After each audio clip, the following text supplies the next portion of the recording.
Si vous avez cliqué sur cette vidéo, c'est que vous voulez tout savoir sur la traction à bras, ou alors que vous aimez bien mon contenu, mais dans tous les cas, vous êtes au bon endroit. Cette vidéo est assez longue, donc n'hésitez pas à vous appuyer sur les chapitrages qui sont disponibles soit en description, soit dans la barre d'avancement de la vidéo, pour vraiment regarder les parties qui vous intéressent. Avant d'entrer dans le vif du sujet, je vais vous présenter le plan de la vidéo. Dans une première partie, je reviens sur mes progrès en traction à un bras, avec beaucoup de vidéos d'archives. Dans un second temps, je définis vraiment ce qu'est le mouvement de la traction à un bras, quand est-ce qu'elle est validée, quand est-ce qu'elle est non validée, et je fais beaucoup d'analyses vidéo de vidéos que j'ai trouvées sur YouTube. Dans la troisième partie, je reviens sur les axes de travail de la traction à un bras. Que sont-ils? Il y en a trois: la technique, la spécificité de l'entraînement et la force de tirage. Ensuite, à la fin de la vidéo, je vous donne quelques conseils qui, moi, m'ont aidé à progresser, avant de conclure la vidéo. Bon visionnage. Dans cette première partie, on va revenir sur mon parcours en entraînement au poids du corps. Donc ça fait maintenant 7 ans que j'ai commencé l'entraînement au poids du corps en commençant à m'entraîner en extérieur, en street park.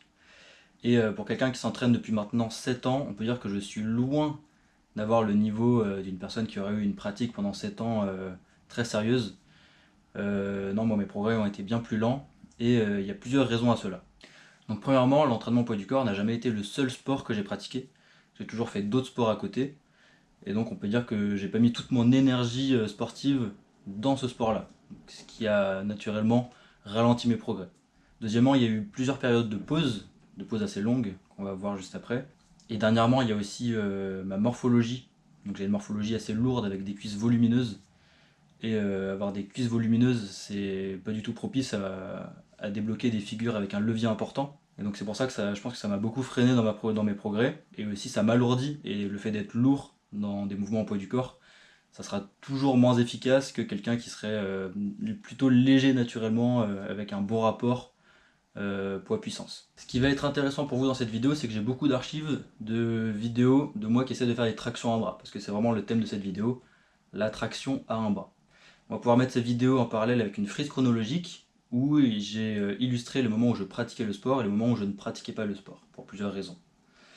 Donc on va y venir plus précisément. Moi je commence l'entraînement au poids du corps en septembre 2019, à mon entrée en seconde, où il y avait un street park juste à côté du lycée. Donc je commence à m'entraîner avec des amis assez sérieusement. Même si on n'avait pas des méthodes d'entraînement très intelligentes, on avait tendance à faire beaucoup de volume. Je progresse quand même pas mal durant cette période et on peut voir que j'ai déjà le maintien à un bras à 90 degrés, un bon début pour la traction à un bras. Donc il faut savoir que moi, physiologiquement, je suis très à l'aise quand il faut développer beaucoup de force, mais je suis beaucoup moins à l'aise quand c'est du volume élevé ou des efforts plus d'endurance. Donc vraiment là où je suis le plus à l'aise, disons métaboliquement, génétiquement, physiologiquement, c'est vraiment quand il faut produire des efforts très courts.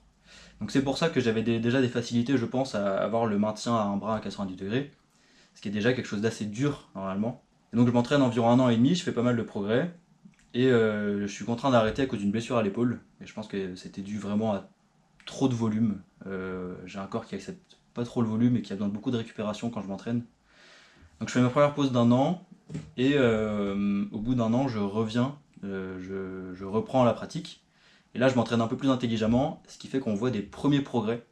Et notamment ma première, entre guillemets, répétition partielle de traction à un bras, où j'arrive vraiment à faire l'effort concentrique dans la partie la plus simple du mouvement, la partie du milieu. Donc sans le début et sans la fin. Ensuite, à cette période, c'est l'heure d'entrer en études supérieures, et moi je choisis de m'orienter vers la fac de STAPS pour entrer ensuite en école de kiné. Donc durant cette année STAPS, on a beaucoup de volume de sport, et comme je vous l'ai dit juste avant, mon corps il aime pas trop le volume, il a vraiment besoin de récupérer après des efforts. Donc je suis contraint d'arrêter le street workout. Après, c'est pas forcément quelque chose où j'étais vraiment déçu parce qu'on faisait beaucoup de sport et moi le sport en STAPS ça m'amusait déjà. Donc premièrement je devais récupérer et deuxièmement j'avais ma dose niveau sport. Donc là pendant l'année STAPS qui dure à peu près 8 mois, encore une fois j'ai tout arrêté et j'ai repris à la fin quand les examens étaient finis. À la fin de mon année STAPS je reprends l'entraînement au poids du corps et en parallèle de ça je commence mon premier travail saisonnier en parc Acrobranche. J'ai fait une vidéo dessus si vous voulez la voir, je vous la mets juste là en épinglé. Ce qui fait que premièrement, je m'entraîne plus sérieusement, enfin, je recommence à m'entraîner surtout, et en parc Acrobranche, c'est comme si je m'entraîne un peu tous les jours, je grimpe aux arbres, je descends, je vais aider des gens, donc je suis tout le temps en activité, ce qui me permet de beaucoup progresser, et à la fin de ce travail saisonnier, j'intègre une école de kiné, Et pendant cette première année d'études en école de kiné, je m'entraîne aussi très régulièrement, ce qui me permet de beaucoup progresser. Surtout que je commence à faire des méthodes d'entraînement qui me conviennent mieux sur le plan physiologique. Donc je fais surtout des séries assez courtes mais très intenses, qui me permettent de beaucoup progresser et d'atteindre un niveau où j'arrive à faire presque une traction à un bras avec l'engagement de l'épaule, et juste il me manque la fin du mouvement. Mais il faut savoir qu'à ce moment-là, je n'entraînais pas du tout spécifiquement la traction à un bras. À la fin de ma première année d'études en école de kiné, j'ai refait une saison en parc acrobranche, tout en continuant à m'entraîner. Et là, j'ai entraîné spécifiquement la traction à un bras durant ces 2 mois de saison, ce qui m'a permis d'atteindre mon meilleur niveau en traction à un bras à ce niveau-là. J'arrivais à en faire des 2 bras sur anneau, c'est un peu différent que sur une barre. Donc à ce moment-là, j'étais vraiment très en forme. Comme je vous le disais, il y avait tout ce que je faisais à l'acrobranche, plus mes entraînements. Et à la fin de cette deuxième saison en parc acrobranche, j'ai décidé d'arrêter de travailler en parc acrobranche l'été. Donc pour faire un autre travail saisonnier, j'ai décidé de me lancer dans une formation de nageur sauveteur. Une formation de nageur sauveteur, c'est une formation qui demande beaucoup de diplômes et qui se fait sur une année entière. Et comme je devais vraiment progresser en natation et qu'il y avait beaucoup de formations le week-end, j'ai encore une fois dû arrêter tout ce qui était entraînement poids du corps, ce qui a stoppé mes progrès pendant encore environ 8 à 9 mois. À la fin de mon année de formation pour devenir nageur sauveteur, j'ai obtenu tous mes diplômes et j'ai pu reprendre tout ce qui était entraînement poids du corps après une énième pause. Il faut savoir qu'après cette pause, j'avais pas vraiment régressé, bon j'avais pas progressé forcément. Pourquoi ça? Peut-être parce que la natation c'est un sport vraiment de tirage, et donc toutes mes compétences en tirage, finalement peut-être que je les ai gardées, qu'elles se sont transférées dans la natation. Bon, je sais pas trop. Toujours est-il que je reprends l'entraînement au poids du corps, avec comme objectif vraiment de débloquer cette traction à un bras. Donc je m'entraîne spécifiquement dessus. Donc je commence à peu près en mai, et donc tout l'été comme ça. Heureusement il y avait un street park là où j'étais affecté en saison, donc à Royan. Ce qui m'a permis de continuer à m'entraîner tout l'été et de débloquer une traction à un bras, pas très propre, mais une traction à un bras qui passe avec le menton qui est tout pile au niveau de la barre. Donc à ce moment-là j'étais content, mais je savais qu'il fallait que je m'entraîne encore pour avoir une traction à un bras plus propre. Et il s'avère qu'en septembre, j'ai l'opportunité d'avoir accès à une salle de sport via l'université. Donc je m'inscris et toute l'année je m'entraîne là-bas pour débloquer spécifiquement la traction à un bras. Au bout de quelques mois, je débloque une traction à un bras, on va dire, avec un menton qui dépasse bien la barre, donc plus propre entre guillemets, mais avec du balancier. Et même chose, j'étais content des progrès, mais je voulais quelque chose de plus propre sans le balancier.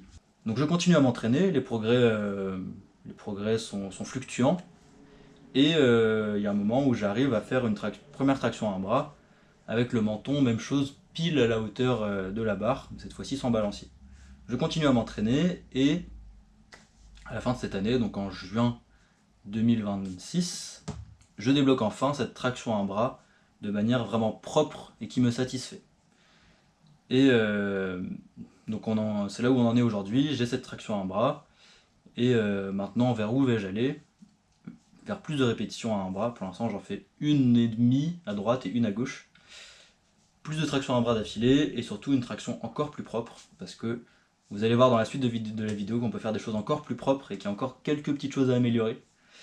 Ça va être intéressant et je vais continuer à m'entraîner comme je le fais actuellement. Et on va voir si cet été je peux bien m'entraîner là où je vais partir en saison. Ça va être l'enjeu de cet été. Pour conclure cette première partie, on peut voir sur les vidéos des archives qu'il y a vraiment eu un progrès constant dans le temps, même si ces progrès ont été très longs, ça s'est étalé sur 7 années au total. Et en fait, pourquoi ces progrès ont été aussi longs? Parce qu'il y a eu beaucoup de pauses dans ma pratique, ce qui forcément a freiné mes progrès, mais j'ai quand même pu progresser et au fil des années prendre en force et devenir toujours meilleur sur ce mouvement, la traction à bras. Dans cette seconde partie, on va vraiment rentrer dans le vif du sujet. On va définir ce qu'est une traction à un bras, comment dire qu'elle est validée ou dire qu'elle n'est pas validée, et ensuite, grâce à une petite échelle que j'ai créée, qui est totalement subjective, hein, c'est moi qui l'ai créée, on va pouvoir quantifier à quel point la traction est propre ou non. Vous verrez, j'ai créé un petit curseur. Et ensuite, avec cette quantification de est-ce que la traction est vraiment propre ou vraiment pas propre du tout, on va analyser des tractions de personnes qui ont mis des vidéos sur internet pour qu'on regarde à quel point ils sont à l'aise en traction à un bras et à quel point leur exécution est propre. Donc vraiment, qu'est-ce qu'une traction à un bras? Pour définir ce qu'est une traction à un bras, on va repasser aux tractions à 2 mains, parce que vous verrez, il y a beaucoup de similitudes. et en fait c'est à peu près presque les mêmes critères. Pour cette définition, on va s'appuyer sur deux choses, sur la Fédération nationale de street lifting, la FNSL, qui organise des compétitions de traction lestée, dip lestée, muscle up lesté et squat. Donc c'est vraiment la référence pour moi dans est-ce qu'une traction est validée ou pas. Et on va aussi se baser un peu sur les règles du CrossFit, qui sont un peu différentes. Donc premièrement, comment dire qu'une traction est validée? Donc je vais vous lire les règles de la FNSL. Pour qu'une traction soit validée, il y a des règles concernant la position de départ. Donc l'athlète doit avoir les pieds dans le vide, les scapulas complètement relâchés, et ça vous verrez c'est très important et c'est pas souvent fait, les jambes tendues et ne pas avoir de balancier, donc pas de balancier au début. Ensuite, pendant l'exécution, donc la première exécution c'est une phase concentrique où les muscles viennent se raccourcir. Il ne faut pas qu'il y ait d'arrêt dans cette phase concentrique. Donc quand l'athlète fait son mouvement pour aller vers la traction et dépasser la barre, il ne faut pas qu'il redescende et qu'il remonte, qu'il fasse d'à-coup ou de rebond. Ça invalide la répétition. Et ensuite, pas de flexion de genou, pas de balancier, pas de coup de genou. Donc ça c'est pour l'exécution. Et ensuite, pour qu'elle soit validée, il y a aussi le haut du mouvement. Donc il faut que le menton soit strictement au-dessus de la barre. Je vous mets une image où c'est plus clair. Donc il peut être soit vraiment collé au-dessus de la barre, soit passer au-dessus mais être juste derrière à distance, sans forcément la toucher. Donc voici les règles. Ça c'est les règles d'une traction de compétition, donc d'une traction très propre. C'est pas forcément des règles qu'on peut appliquer à toutes les tractions. En fait, dans la vie de tous les jours, quand on voit quelqu'un faire une traction, on va pas s'appuyer sur tout ce règlement pour se dire si sa traction est validée ou pas. Globalement, ce qu'on retient, c'est bras tendu au début, scapula relâché et menton qui dépasse la barre. Le reste, la personne peut faire un peu comme elle veut. Ça peut être moche, elle peut donner des coups de genou. Ça reste une traction validée, surtout pour les gens qui font leur première traction et les gens chez qui c'est très dur. Et en fait, ces règles, c'est les règles qui sont appliquées dans le CrossFit, donc bras tendu, scapula relâché et menton qui dépasse la barre. Entre les deux, ils font beaucoup de balanciers, et c'est normal, c'est pour enchaîner plus vite, pour économiser leur énergie, et pour pouvoir enchaîner plus vite, parce que eux, c'est pas dans une optique de mouvement propre, mais dans une optique de mouvement fonctionnel. Comment je peux faire ce mouvement en dépensant le moins d'énergie possible? Toutes les règles que je viens de citer, donc les règles de la FNSL et plus communément les règles appliquées dans la vie de tous les jours, qui sont type CrossFit, juste avoir les bras tendus, scapula relâché et mettre le menton au-dessus de la barre. Comment les adapter à un bras? Et bien finalement ça va être la même chose. Pour qu'une traction à un bras soit validée, il va falloir démarrer avec les jambes tendues, les bras tendus, les scapulas relâchés et finir le mouvement avec le menton au-dessus de la barre. Pour qu'une traction soit validée, c'est tout. Entre les deux, on fait ce qu'on veut. Donc juste avant d'analyser des vidéos qui proviennent de YouTube, parce que j'ai trouvé plein de vidéos, je vous introduis deux notions. La notion de rep versus no rep. Donc rep, ça veut dire que la traction est validée. Donc les critères de validation, c'est simplement bras tendus, scapula relâché et menton au-dessus de la barre à la fin. No rep, c'est quand ces conditions ne sont pas réunies. Donc on dit que la traction n'est pas validée. C'est une no rep pour pas de répétition. Et ensuite la notion de bad form et good form. Donc c'est de l'anglais parce que dans le langage courant, dans le milieu du sport, on utilise ces termes. Donc bad form, ça va être une traction qui sera très moche, avec du balancier, avec un coup de genou, avec un menton qui est tout pile au-dessus de la barre. Tandis qu'une traction good form, ça va être une traction très propre, sans balancier, contrôlée. Maintenant, comment définir si une traction est bad form ou good form? Là, dans cette vidéo, j'ai établi des critères un peu subjectifs, un peu liés au règlement de la FNSL, qui sont totalement modifiables. C'est mes critères, moi, pour pouvoir avoir vraiment quelque chose de reproductible. Donc j'ai établi 6 critères, qui sont le relâchement scapulaire au début, absence d'à-coup pendant le mouvement, absence de balancier pendant le mouvement, menton bien au-dessus de la barre à la fin du mouvement, pas un menton tout pile au niveau de la barre, un mouvement qui est contrôlé, et des jambes tendues tout le long du mouvement. Si ces 6 critères sont validés, on est sur une traction good form. Sinon, on est entre good form et bad form, on va voir. Donc il y a ces critères qui sont à ne pas confondre avec une traction rep ou une traction no rep. Une traction peut être rep, donc valide, mais très moche. Tandis qu'une traction peut être no rep, mais très belle. Il y a deux choses que je veux montrer avec ce curseur de bad form vers good form. C'est deux choses. C'est premièrement, quels vont être les axes d'amélioration d'une traction à un bras. De se dire, ok, moi j'ai pas ça dans mon mouvement, je veux le rajouter. Et ensuite, c'est de montrer que il y a des personnes sur internet, notamment sur YouTube, qui postent des tutoriels de traction à un bras sans vraiment réussir à valider le mouvement. Et ça, je trouve ça problématique, parce qu'on a l'impression qu'ils vont te donner des bons conseils et qu'eux-mêmes ont réussi la traction, sauf qu'en fait, il n'arrive même pas à faire le mouvement. Donc sont-ils légitimes à faire du tutoriel? J'ai pas la réponse. Donc je vous mets les vidéos juste là dans votre écran en même temps que je les commente. Ce monsieur qui fait un tutoriel sur la traction en bras. Donc au début, il montre sa traction en bras. On voit qu'il maîtrise vraiment le mouvement, qu'il pourrait faire une traction vraiment propre, mais pour moi, au tout début du mouvement, il commence avec le pied au sol, ce qui est problématique, parce que le début du mouvement, c'est vraiment une des parties les plus difficiles du mouvement. Donc il faut qu'il montre qu'il soit capable de faire ce début du mouvement. Donc là, on voit qu'il a déjà le coude plié, la scapula engagée, quand son pied décolle le sol. Donc ce monsieur qui donne des conseils, il pourrait faire une traction plus propre. Ensuite, on a notre fameux Brieux Le Dantec, que j'aime beaucoup, qui fait un tutoriel traction à bras. Donc au début, il montre, c'est vraiment la première image de sa vidéo que je montre, on n'a pas le début. Donc on a un début avec déjà la scapule engagée, j'imagine qu'il commence peut-être de tout en bas, peut-être pas, je ne sais pas. Avec un mouvement qu'on voit très difficile, pas forcément très contrôlé, et un menton pour moi qui ne dépasse pas la barre. Donc c'est nos reps. Ensuite on a un jeune que je ne connais pas sur YouTube qui fait même chose, un tutoriel traction à un bras. Donc voici le court extrait qu'il montre. Donc là on voit qu'il démarre avec un rebond déjà. Un rebond, un à-coup, un balancier, un peu entre les deux. Et puis en fait on voit même pas la fin de son mouvement. Pour moi c'est no rep, il démarre avec un gros balancier.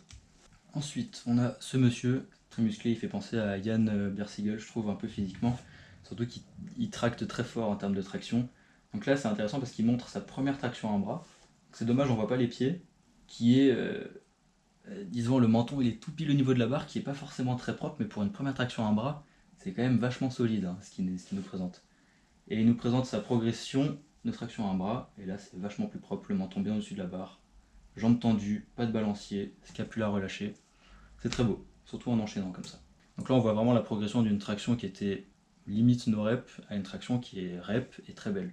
Ensuite on a ce monsieur sur YouTube qui a fait vraiment un gros focus sur les tractions à un bras, qui lui j'ai l'impression que c'est son mouvement plutôt favori, et qui nous montre sa progression de sa première traction à un bras, il nous montre juste là, qui pour moi est no rep, le menton ne dépasse pas, à plusieurs années après, donc là c'est très propre. Et le seul défaut ce serait le niveau des jambes, il plie les jambes et il donne un petit coup de balancier à la fin. Mais pour enchaîner plusieurs tractions à un bras, c'est vraiment solide. Ensuite on a ce monsieur qui fait la traction à un bras la plus propre que j'ai vue de YouTube. Donc là vous allez vraiment avoir le mouvement décortiqué, et ayez bien en tête toutes mes variables pour savoir si c'est good form ou bad form. Donc relâchement scapulaire, pendant que vous regardez je vous les cite. Relâchement scapulaire, pas d'à-coup, pas de balancier, menton bien au-dessus de la barre, mouvement contrôlé, jambes tendues. Le mouvement de la vidéo n'est pas ralenti, hein, c'est vraiment à vitesse réelle. Ce mec fait des tractions à un bras avec 30 kg de lest en record. C'est vraiment le mec le plus solide en traction à un bras que j'ai trouvé. Ensuite, on a mes progrès. J'ai mis des vidéos de moi, parce que c'est bien de cracher sur les autres, mais il faut que moi aussi j'ai une traction propre pour être légitime de cracher sur les autres comme ça. Donc une de mes premières tractions à un bras, on a bien l'engagement scapulaire. On a par contre du balancier, un mouvement qui n'est pas contrôlé, et on a le menton qui ne dépasse pas la barre. Mais c'est un bon début. C'est un bon début. Ensuite on a, il y a un an, donc là on a une traction qui est rep, mais on a le menton pile au-dessus de la barre, un balancier, il y a un à-coup avec les jambes, mais il n'y a pas vraiment d'à-coup en haut avec le bras. Donc le mouvement n'est pas contrôlé, les jambes ne sont pas tendues, donc c'est rep, mais c'est bas de forme. Un mois après, donc la même chose, où sont les progrès? Parce que le menton est pile au-dessus de la barre, la traction elle est moche, on voit que je gigote dans tous les sens, mais il n'y a plus de balancier, donc c'est quand même plus propre que la précédente, même si ça en a pas l'air. Ensuite je suis retourné à m'entraîner avec du balancier, donc là on a un gros balancier, mais on a un menton qui est bien au-dessus de la barre et on a les jambes qui font un à-coup un peu moins grand je trouve. Et ensuite on a ma traction, la plus belle traction que j'ai réalisée actuellement, bras droit, parce que main gauche elle est un peu moins belle. Bras droit, donc on va décortiquer ça, on a bien un relâchement scapulaire qu'on voit bien au début. On n'a pas d'à-coup, on n'a pas de balancier, on a un menton bien au-dessus de la barre, un mouvement qui est plutôt contrôlé je dirais, et le seul problème c'est les jambes tendues. Donc on a une traction qui est plutôt propre, mais qui a encore des axes d'amélioration. Ensuite j'ai mis une vidéo de Geek Climber, qui lui a fait des progressions sur beaucoup de mouvements de calisthénie, et la traction à un bras c'est le seul mouvement vraiment très dur qu'il a réussi. Et voici la répétition de sa traction à un bras. Donc il démarre les pieds bien décollés, scapula relâché. Donc c'est un mouvement qui est très propre, vraiment très propre. Il y a juste les jambes qui sont pas franchement tendues tout le mouvement. Donc c'est quand même good form. Ensuite on a ce mec qui est plutôt du côté influenceur, qui fait des challenges 60 jours pour débloquer machin, et qui montre sa première traction à un bras. Donc on va voir ce que ça donne. Donc il part avec une scapula relâchée, on le voit à l'écran, mais un genre de balancier avec les jambes, en tout cas c'est pas propre du tout, il a les jambes écartées.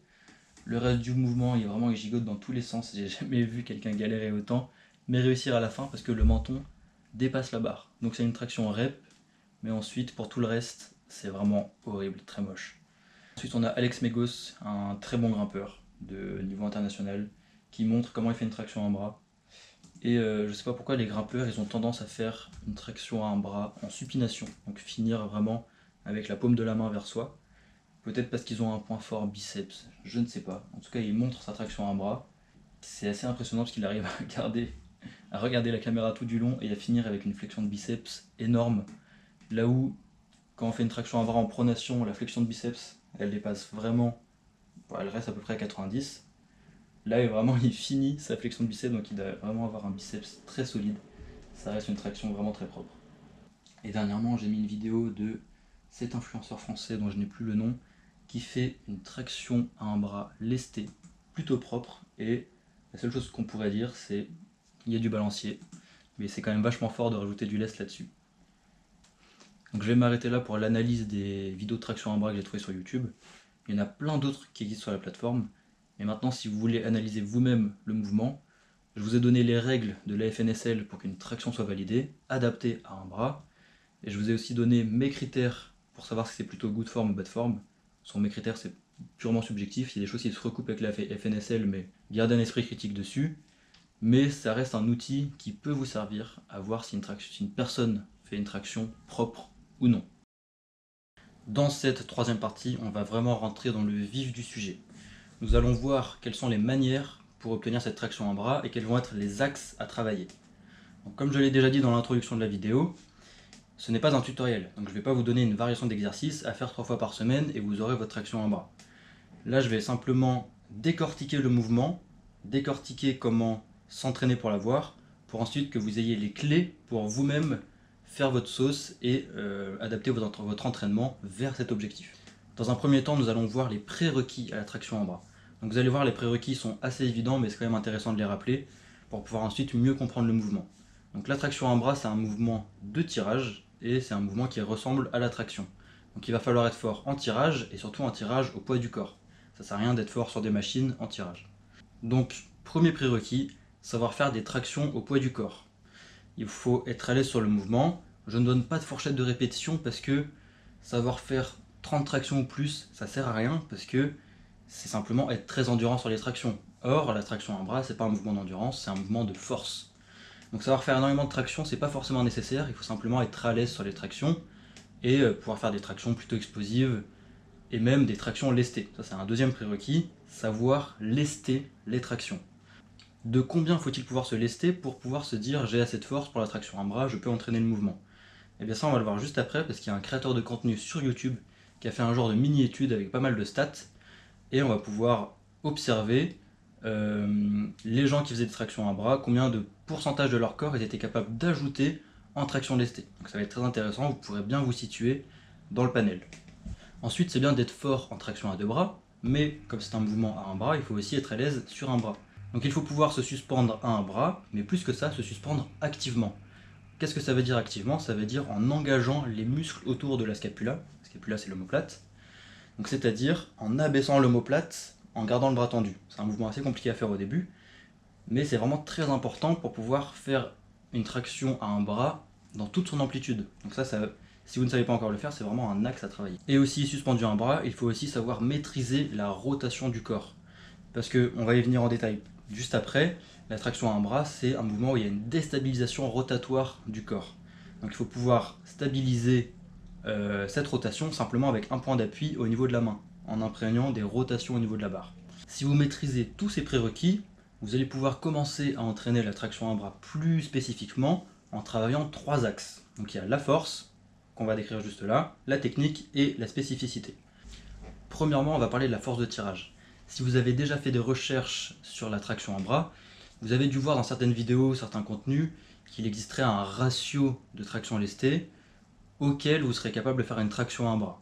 Pour que ce soit plus clair, je vous explique ça plus précisément. Si vous êtes capable d'ajouter 80% de votre poids de corps en traction lestée, par exemple je pèse 100 kg et je suis capable de faire une traction en ajoutant 80 kg à ma traction, vous serez capable de faire une traction à un bras. S'il existait réellement un ratio entre traction lestée et traction à un bras, par exemple 75% ou 80%, ça voudrait dire qu'il y aurait un transfert de force parfait entre les deux mouvements. Or, ces deux mouvements sont vraiment différents, et c'est pour ça qu'il faut les prendre en compte séparément, même si c'est deux mouvements de tirage. Mais comme on parle de ratio, on va voir un peu quel est ce ratio chez les athlètes qui savent faire des tractions et chez les athlètes qui ne savent pas faire de traction. Pour revenir un peu sur ce ratio, on va s'appuyer sur les chiffres d'un vidéaste qui s'appelle Franks Movement TV. Le nom est un peu barbare. Et ce vidéaste, il a fait une grosse vidéo en anglais sur la traction à un bras, qui est très intéressante et qui aborde des sujets un peu différents des miens. Donc si vous voulez un complément, ça peut être très intéressant. Donc dans sa vidéo, il fait un genre de questionnaire d'études où il a envoyé un questionnaire à beaucoup d'athlètes en escalade et en calisthénie, mouvement poids du corps, qui savaient faire des tractions à un bras ou non, et il a pu établir un peu des statistiques de force de tirage, de taille, de poids. Donc je vous affiche le tableau de ces résultats juste là à l'écran. Donc comment comprendre ce tableau? Dans ce tableau, on a de bas en haut le niveau des athlètes en traction à un bras. Ça va de tout en bas, jamais essayé et je ne sais pas du tout faire, à tout en haut, je sais faire plusieurs tractions à un bras, que ce soit en supination ou en pronation. De gauche à droite, on a des stats de l'athlète, donc la taille, le poids, la 1RM en traction et le pourcentage que ça représente de leur poids de corps. Et on a aussi leur record de traction, donc je trouve pas forcément hyper intéressant à mettre en corrélation, mais ça reste intéressant, et les années d'entraînement et les nombre de sessions par semaine. Dans ce que je vous présente, on va surtout s'appuyer sur le pourcentage de 1RM, donc la colonne ORM as pourcentage. Donc dans ce tableau, on voit que les gens qui savent faire une traction à un bras en pronation, OAP, ces gens-là savent tirer sur une répétition 76% de leur poids de corps en lest sur une traction. Qu'est-ce que ça veut dire 76%? Ça veut dire qu'une personne qui ferait 100 kg serait capable de faire une répétition avec 76 kg de lest entre les jambes. En effet, c'est quelqu'un qui est très fort en tirage. Ce qui est intéressant, c'est qu'on voit une vraie corrélation entre la force de tirage à deux bras en traction et la force en traction à un bras. Par exemple, les athlètes qui arrivent à faire une répétition en négative sont capables de tirer 60% de leur poids de corps sur une répétition, tandis que les athlètes qui font plusieurs tractions à un bras sont capables de tirer plus de 80% de leur poids de corps sur une répétition. Vous, pour vous situer dans ce tableau, il faut que vous calculiez votre 1RM. Donc combien de lest êtes-vous capable de tirer sur une répétition? Si vous n'avez jamais fait d'effort en 1RM de cette manière, le vidéaste Frank Mouvement propose un tableur Excel pour calculer sa 1RM. Donc je vais le faire maintenant. Donc ce tableur Excel a été créé et mis en ligne par le vidéaste Frank Mouvement TV. Il est disponible dans sa description. Je le remets dans la description de cette vidéo, mais il faut vraiment savoir que c'est lui qui l'a créé. Donc quand vous êtes dessus, vous avez besoin de la première page, ORM Calculator avec la formule des plaies. Donc je vais faire le tableau avec mes stats de mon dernier entraînement, pour vous montrer un peu comment ça fonctionne. Actuellement je pèse 74 kg, au dernier entraînement j'avais fait 35 kg de lest, et j'ai fait 5 répétitions sur ma meilleure série, ce qui m'estime une 1RM à 71,85% de mon poids de corps. Donc il faut savoir que ça reste une approximation, en fonction de votre profil, si vous êtes plutôt très fort ou plutôt très endurant, il y aura des variations. Moi je sais par exemple que moins il y a de répétitions, plus je vais être fort par rapport à cette formule. Et je sais que mon pourcentage de lest maximum c'est autour de 75%. Une fois que vous avez estimé votre pourcentage de 1RM, vous allez dans OAP Probability Calculator et vous mettez toutes vos stats. Donc vous mettez votre taille, 1m72, c'est ma taille, mon poids actuel 74 kg et par exemple le chiffre que j'ai trouvé tout à l'heure, 71,85. Donc je crois qu'il ne comprend pas les virgules, donc je vais mettre 72.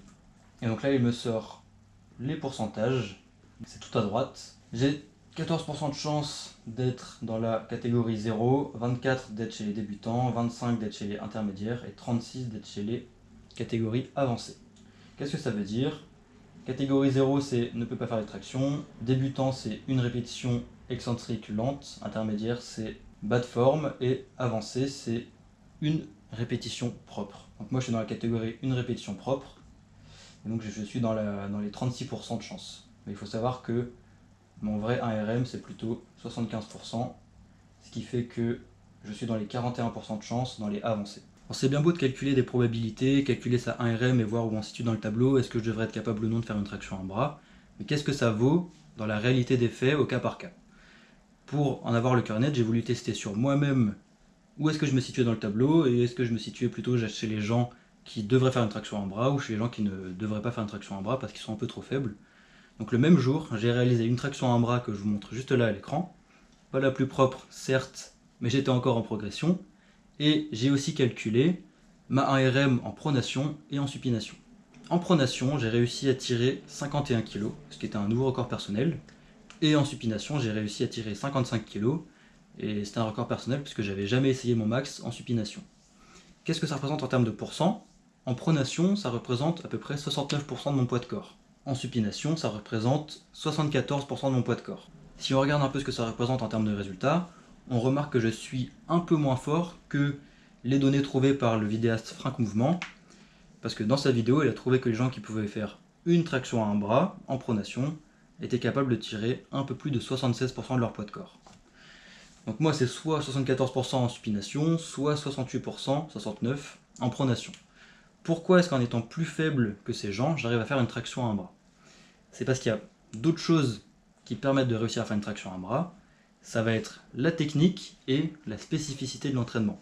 Et ces deux points, c'est des points que j'avais beaucoup travaillé, ce qui a permis de compenser mon léger déficit de force par rapport aux gens qui étaient aussi forts en traction à un bras que moi. Donc on va venir à ces deux points qui sont aussi très importants de travailler, la technique et la spécificité. En premier, la technique. Donc pour ce qui est de la technique de la traction à un bras en pronation, nous allons voir plusieurs choses. Premièrement, des rappels théoriques généraux qui vont mieux nous permettre d'analyser le mouvement. Ensuite, on va pouvoir vraiment analyser le mouvement et en tirer des conseils que vous pourrez appliquer dans votre entraînement et des axes auxquels réfléchir quand vous faites une traction en bras, quand vous vous entraînez pour cette traction en bras. Donc, premièrement, plusieurs notions. La notion de plan de l'espace. Pour analyser un mouvement, on utilise les trois plans de l'espace parce qu'il y a trois dimensions. Donc les trois plans de l'espace, que sont-ils? Il y a le plan frontal qui va diviser le corps en antérieur et postérieur. On se déplace dans le plan frontal quand par exemple on fait des pas chassés, de la marche en crabe, ou quand on fait des mouvements d'abduction, par exemple ce mouvement d'épaule.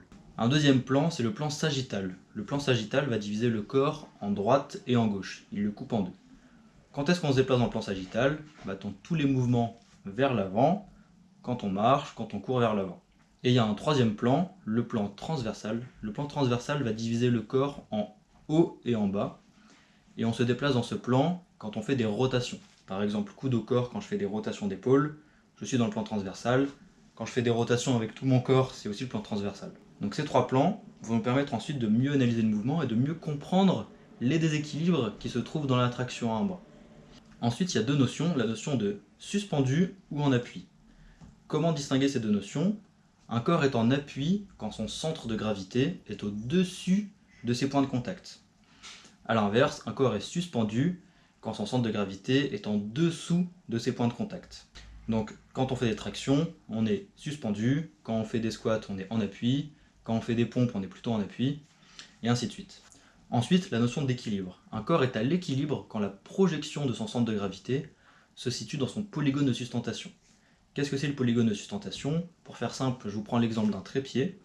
Donc il a trois pieds et je vais tracer un triangle avec chacun des points de contact qu'il a au sol. Ce triangle, c'est le polygone de sustentation. Donc quand le centre de gravité du trépied va sortir du triangle, il va tomber, tout simplement. Pour un corps humain, c'est pareil. Quand on est debout, le polygone de sustentation, c'est le polygone formé par nos deux pieds. Donc il est petit quand nos pieds sont collés et il est plus large quand nos pieds sont écartés. Et même chose, notre centre de gravité doit se trouver dans ce polygone de sustentation pour qu'on soit debout à l'équilibre. Donc quand un corps est en appui, il faut que son centre de gravité soit compris dans son polygone de sustentation pour qu'il reste à l'équilibre. Et quand un corps est suspendu, c'est la gravité qui se charge de faire ça.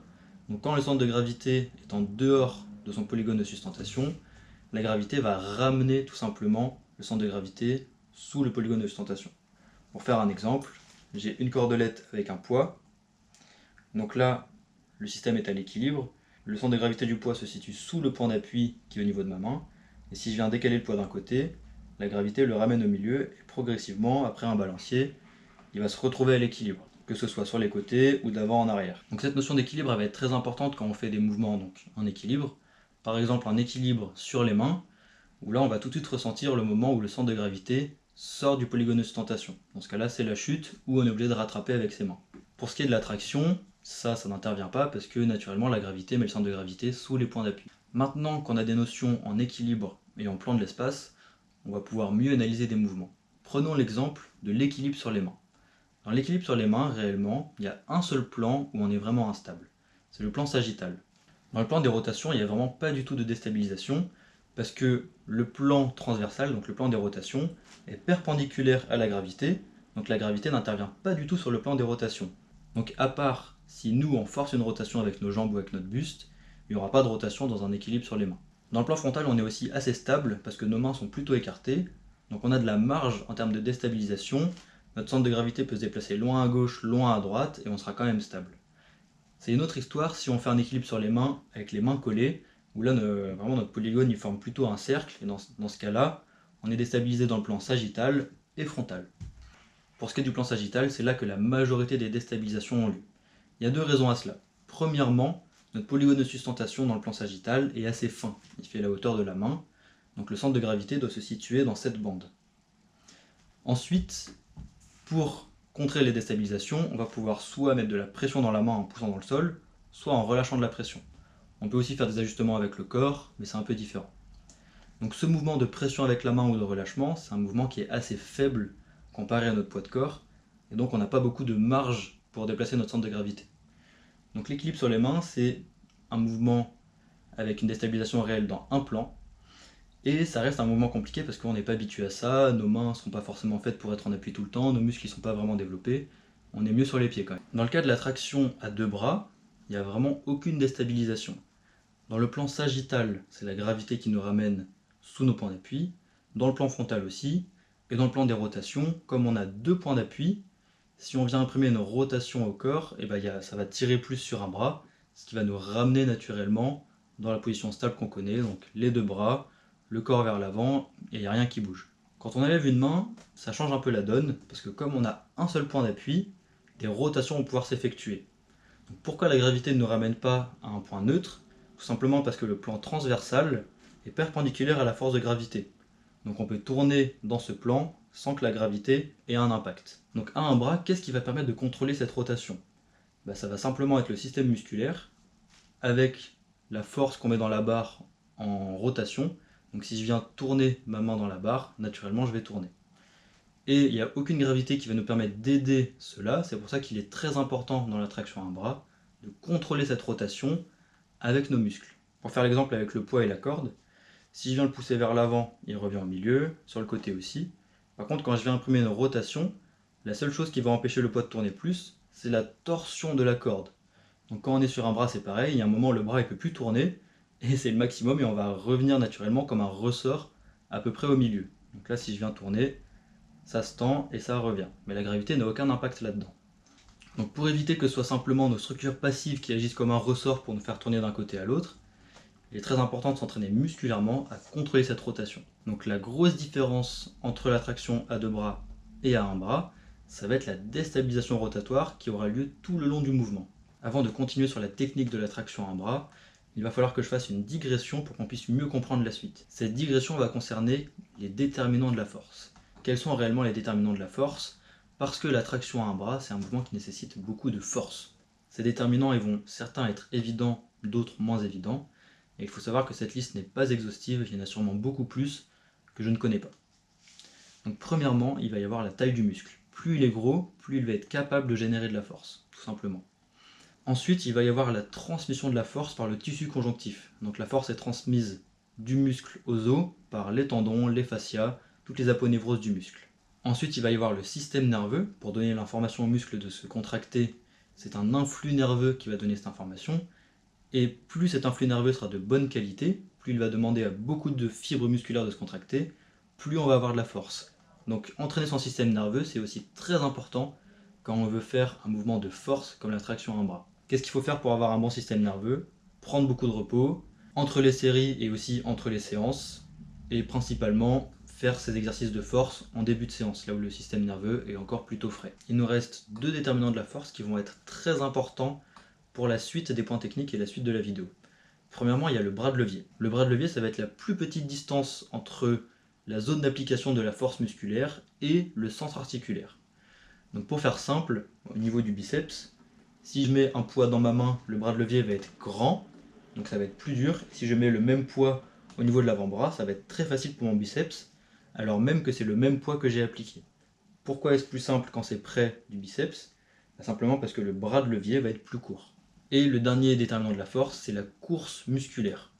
En gros, on définit 3 courses pour un muscle. Il y a la course externe, quand le muscle est étiré, course interne, quand le muscle est vraiment contracté, tout serré, et la course moyenne, là où le muscle est entre les deux. Pourquoi ça va être important? Parce que le muscle produit plus de force en course moyenne. Quand il est étiré, il produit moins de force, et quand il est tout serré, il produit moins de force aussi.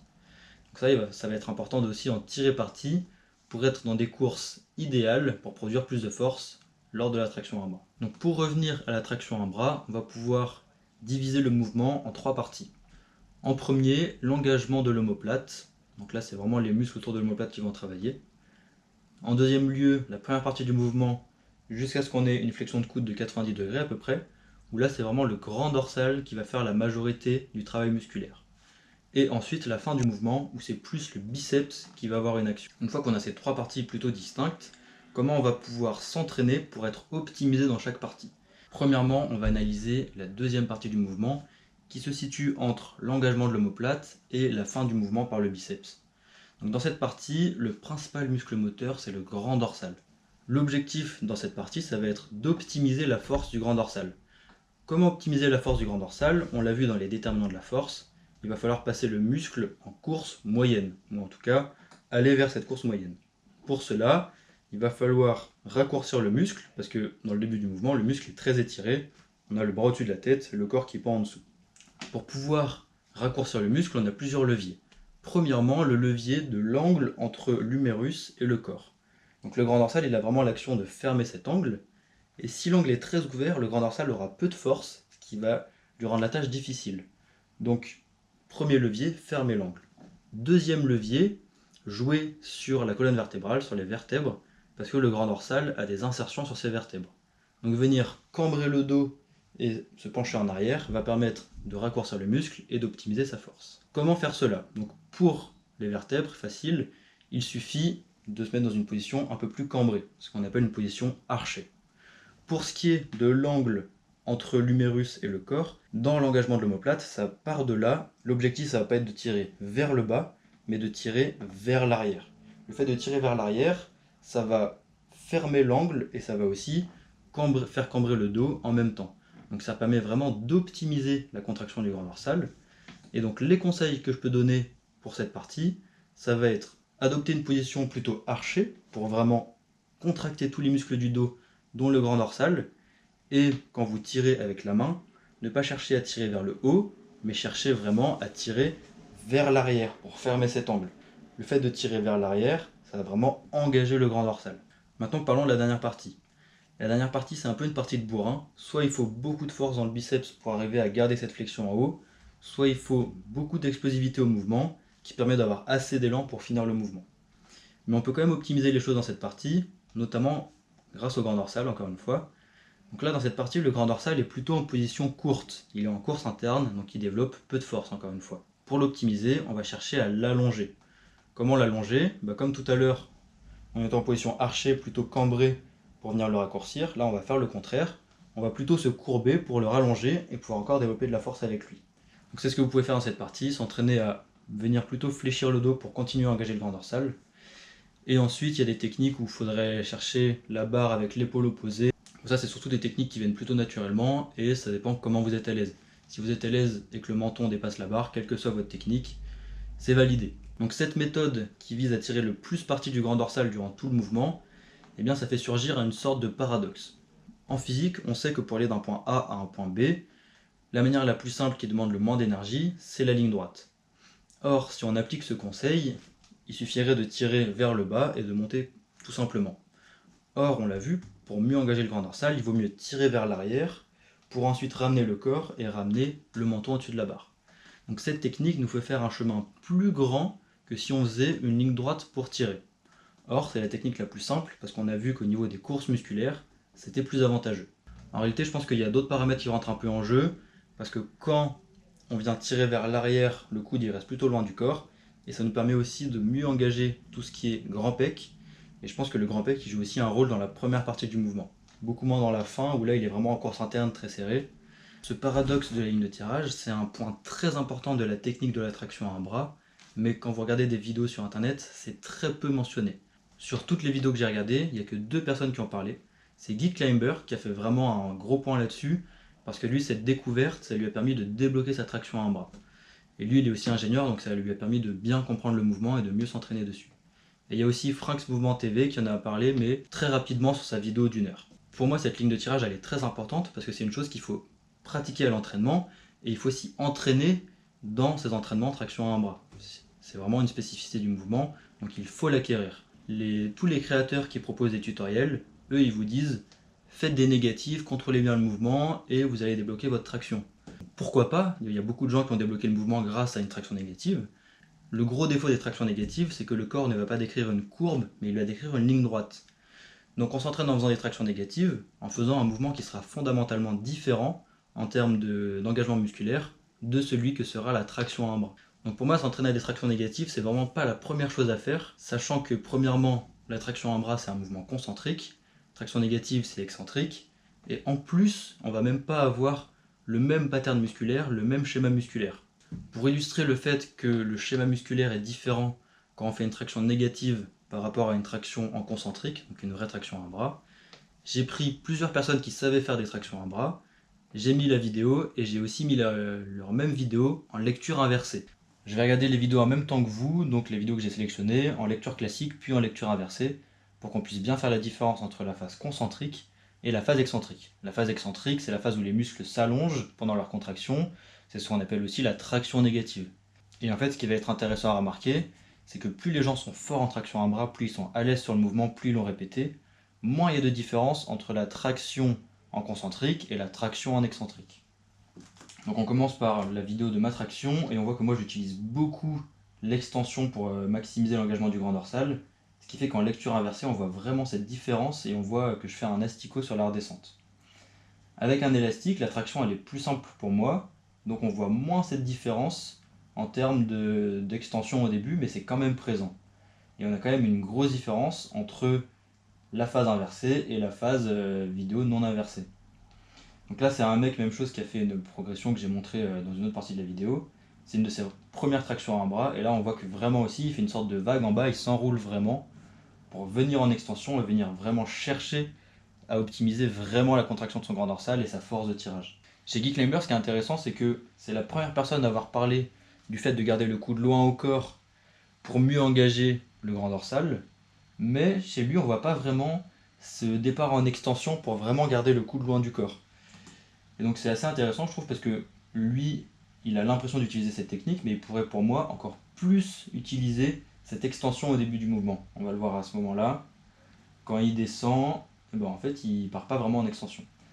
Là on commence à être dans des personnes qui sont très à l'aise en traction à un bras, donc on voit moins de différence entre la phase concentrique et la phase excentrique.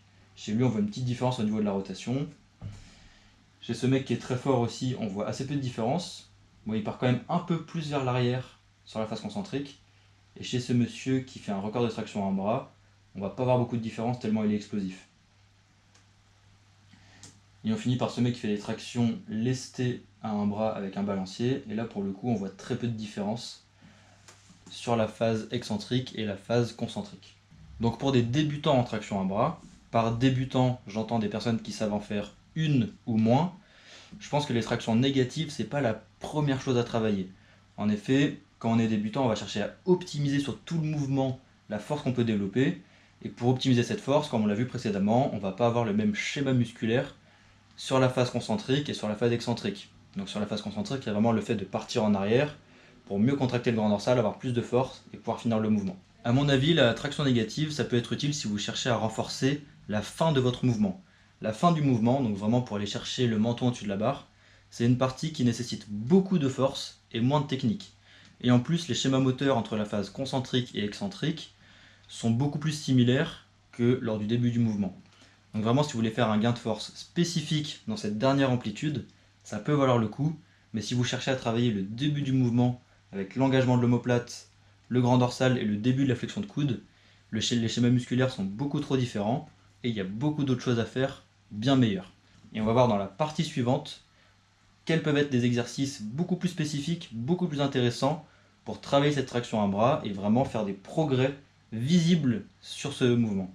Dans cette partie, je vais aborder le problème de la spécificité dans l'entraînement de la traction à bras. Quand on veut apprendre un mouvement comme là la traction à bras ou tout simplement apprendre quelque chose, ça peut être jouer d'un instrument de musique, apprendre ses cours, résoudre des équations, se préparer à un examen, se préparer à un match de sport collectif, ça va être important d'être spécifique. Être spécifique, ça veut dire se rapprocher au plus possible dans l'entraînement de la tâche qu'on veut accomplir.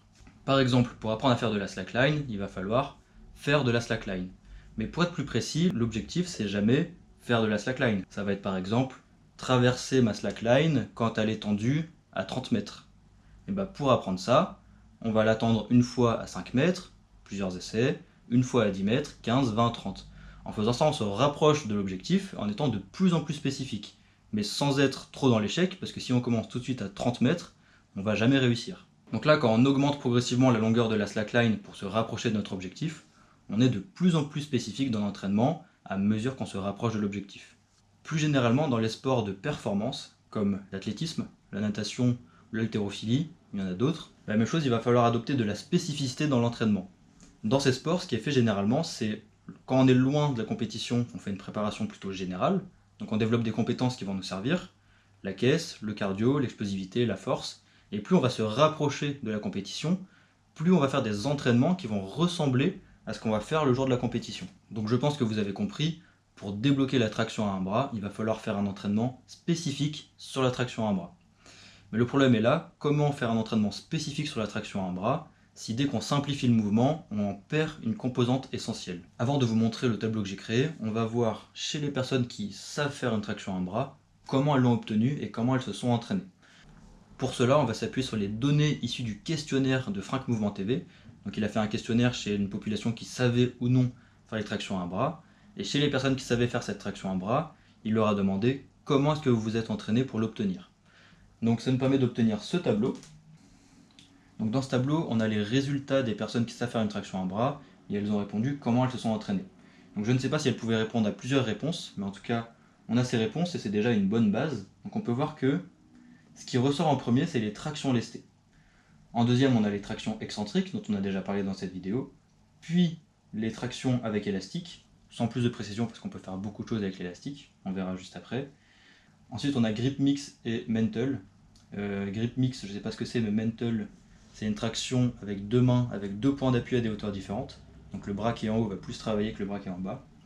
Les systèmes de poulies, qui peuvent être intéressants mais compliqués à mettre en place. L'approche des grimpeurs, je ne sais pas ce que ça veut dire. Répétition partielle, et ensuite c'est plutôt anecdotique, donc on ne va pas le prendre en compte. Donc quand on regarde ce tableau, il y a trois choses qui ressortent. Les tractions lestées, les tractions excentriques, et en dernier, les tractions avec élastique. On pourrait se dire que comme les gens qui savent faire les tractions à un bras se sont entraînés de cette manière, c'est forcément la meilleure manière, et il faut adopter cette manière pour prendre exemple sur eux et avoir les mêmes résultats. Mais ce raisonnement est biaisé, c'est ce qu'on appelle un biais du survivant. C'est pas en copiant ce qu'ont fait les meilleurs dans un domaine qu'on va arriver au même résultat. Donc on va garder ces données en tête, ce tableau en tête, et on va revenir à la spécificité de la traction à un bras. Qu'est-ce qui fait réellement qu'un exercice va être spécifique pour la traction à un bras? Donc la traction à un bras, c'est un mouvement concentrique, où les insertions musculaires se rapprochent lors du mouvement. L'amplitude du mouvement complète va de scapula relâché à menton au-dessus de la barre. C'est un exercice avec un seul point d'appui, donc il faut contrôler la déstabilisation rotatoire du corps sous cet appui. Et c'est un mouvement dans lequel le centre de gravité ne se déplace pas de manière linéaire. Le centre de gravité décrit une courbe chez la majorité des gens qui font ce mouvement, comme on a vu dans la partie juste avant. Tout ce que je viens de citer, ce sont des éléments qui déterminent ce qui fait la spécificité de la traction à un bras. Et donc tous ces paramètres vont déterminer le taux de spécificité d'un exercice pour la traction à un bras. Moi, ces quatre paramètres, je les ai mis dans un tableau et je les ai mis en regard avec les exercices les plus souvent réalisés pour obtenir cette traction à un bras. Donc ça nous donne le tableau que je vous affiche à l'écran.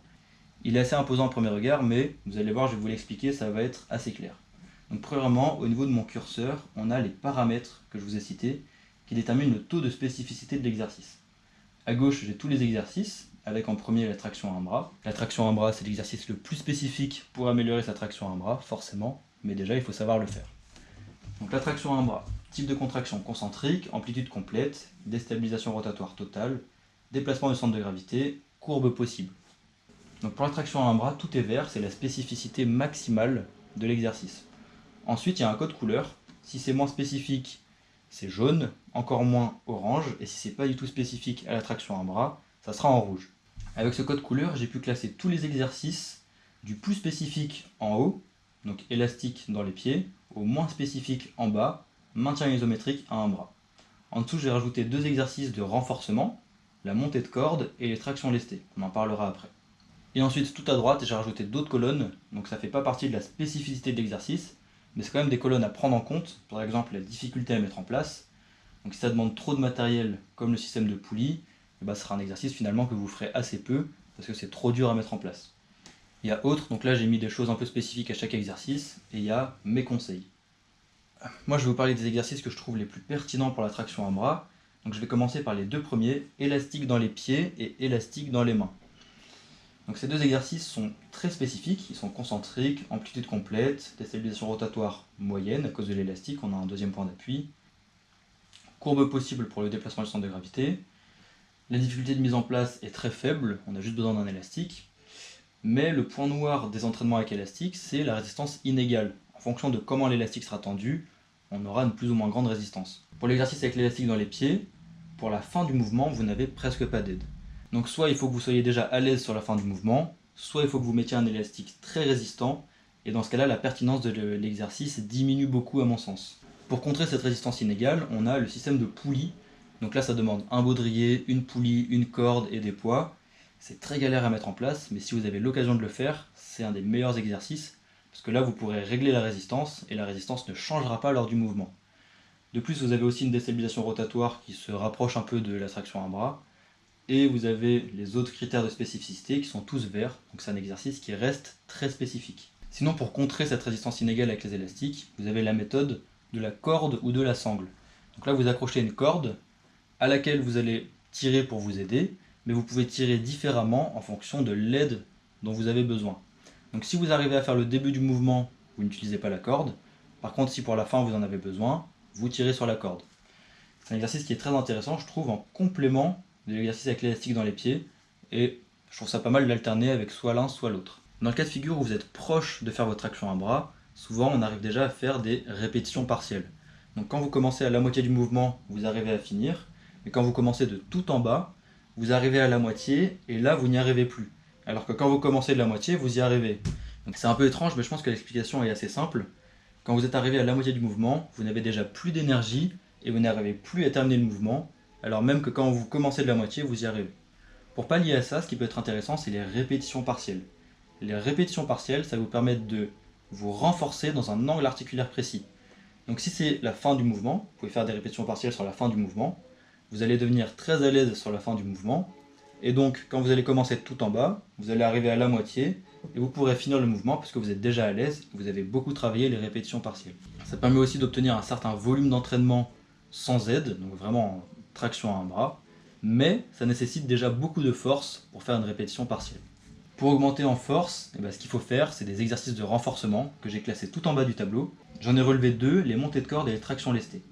Moi personnellement, je préfère les tractions lestées parce que c'est plus simple à mettre en place, plus simple de se fatiguer dessus, et on peut quand même varier l'entraînement en changeant le grip, l'écartement des bras et ainsi de suite.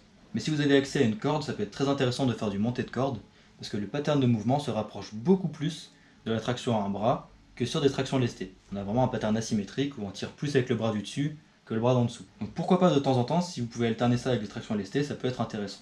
Tout en bas du tableau des exercices spécifiques, on a la traction négative. Je ne vais pas plus en parler, parce que j'en ai déjà parlé dans la partie précédente de la vidéo, mais vous voyez, j'ai écrit pas la priorité, parce qu'on a un pattern de mouvement trop différent que la traction à un bras en concentrique. Et tout en bas, j'ai mis le maintien isométrique à un bras. Donc c'est le mouvement le moins spécifique des exercices, mais je trouve qu'il peut quand même être intéressant. Dans quel cas il peut être intéressant? Si vous voulez renforcer un angle articulaire précis, par exemple la fin du mouvement, ce qui peut être pas mal, c'est en fin de séance, se mettre dans la position de la fin de mouvement, tout lâcher et de tenir le plus longtemps cette position. Faire ça 3 à 4 fois en fin de séance, ça va vous permettre de vous renforcer dans cet angle articulaire et donc d'être plus fort sur la fin du mouvement. Vous pouvez aussi faire ça à 90 degrés et ça peut être intéressant de faire simplement un maintien isométrique avec l'omoplate engagée pour renforcer l'engagement de l'omoplate. Tout ça, ça peut être intéressant. Pour revenir aux tractions lestées, moi ce que je vous conseille, c'est premièrement d'avoir beaucoup d'intensité dedans. Donc si vous arrivez à faire plus de 10 tractions lestées avec la charge, vous pouvez augmenter la charge largement. Et aussi de faire une amplitude vraiment complète sur chaque traction.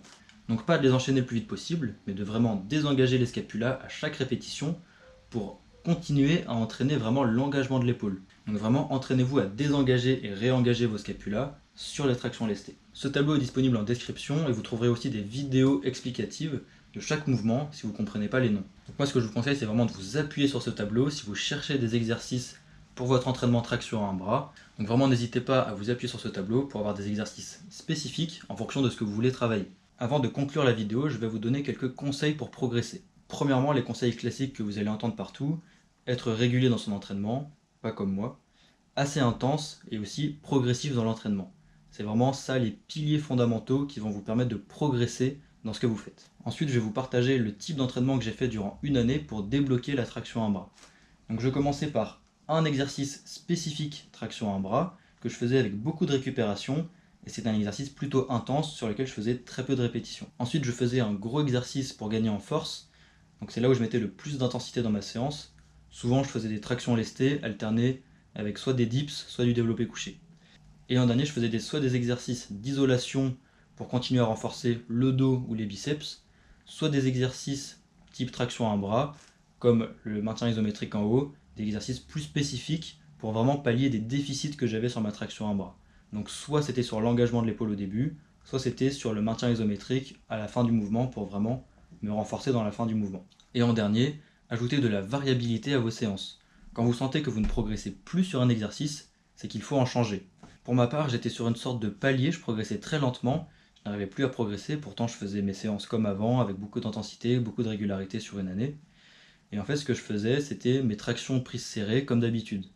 Je me suis dit qu'il fallait que je change quelque chose à mon entraînement, donc je suis passé aux tractions prises larges, ce qui m'a permis de mieux ressentir mon dos, même si je faisais un peu moins de répétitions. Et j'ai rajouté aussi un exercice d'isolation biceps en fin de séance, donc tout simplement des curls biceps très lourds, ce qui m'a permis vraiment de dépasser ce palier et de débloquer ma traction en bras, parce que j'étais vraiment à un chouille de l'avoir proprement.